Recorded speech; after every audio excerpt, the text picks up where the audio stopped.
Hello and welcome. Today I'm unboxing again a Philips 27-inch screen. It's an E-Line 273E3LH. I got the exact same screen already 2.5 years ago and it's pretty good. It's a bit bright but pretty good. So I decided to get it again because it was extra cheap this time. And here is just me unboxing it, and once we get in there, VGA cable, no HDMI of course. HDMI cables ain't free still. This is an audio cable because this screen has speakers, which are of course useless. Not even gonna try to test them. And I'm just getting the whole thing out, pushing it from the back, and there we go. There we have instruction manuals, nothing else in the box. So let's take a look at these. There's a CD. Oh, so silly. I wonder what is on it, by the way, but who even uses these? So we have some SmartControl information and the quick start guide. Basically the content of this package. We got the connectors and how to assemble it. And we have instructions for how to control the controls. And the viewing angle, we can adjust the angle of the screen, which is very nice for this price. And that would be it. Back here, the power cable. Just a standard power cable. It's a power cable connected to the power. Okay. Alright, let's get out the stand, the foot, the leg, whatever you call it.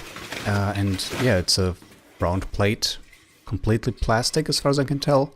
Quite stable, even though it's plastic. Feels nice, looks nice, bit shiny, not too ugly. You could still consider this modern nowadays. Alright, time to get the screen out.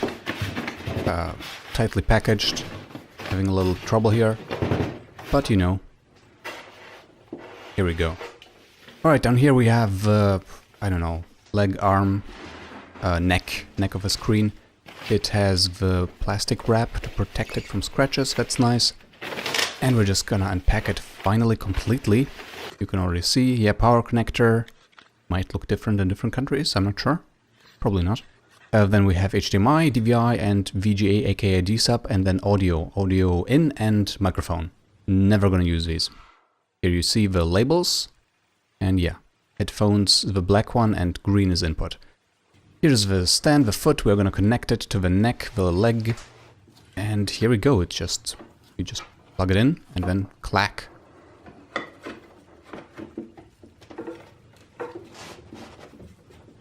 Alright, beautiful. So now it's time to strip this off.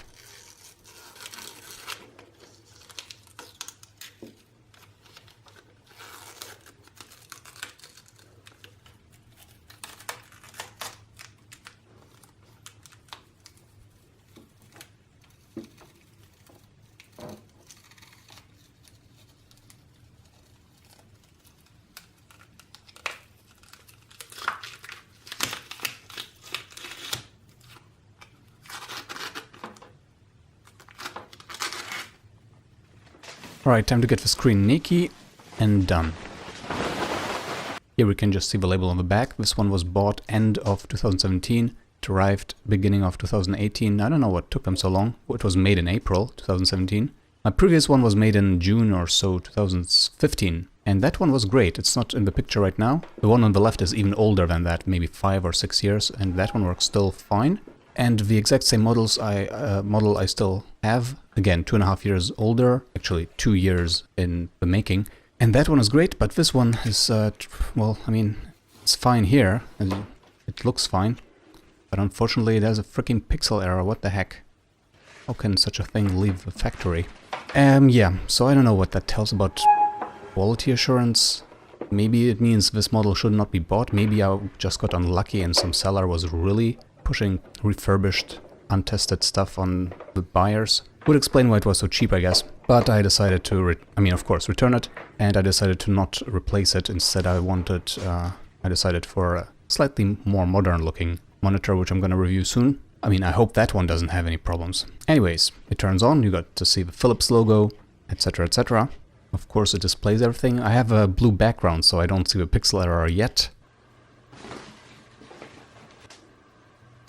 And then I decided to play some games just for the heck of it. It's not like we're doing some professional screen testing here.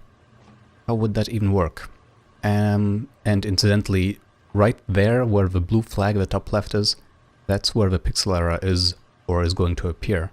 I don't quite see it yet, but later definitely. So I think after one day I noticed it. It's over here in the corner. One subpixel blue permanently lighting. Really annoying. Really, really unpleasant. Glad I detected it during the first 2 weeks though. Could return it with ease.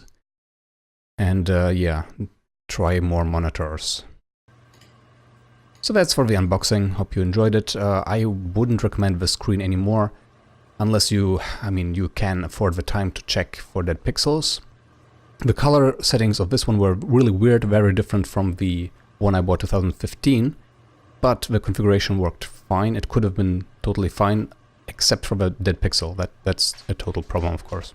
So if you get this one, watch out for sellers that take a month and longer to ship, and that cost extra cheap. Other than that, you should be fine. So enjoy your new screen once you make your decision, and have fun with it. Ciao!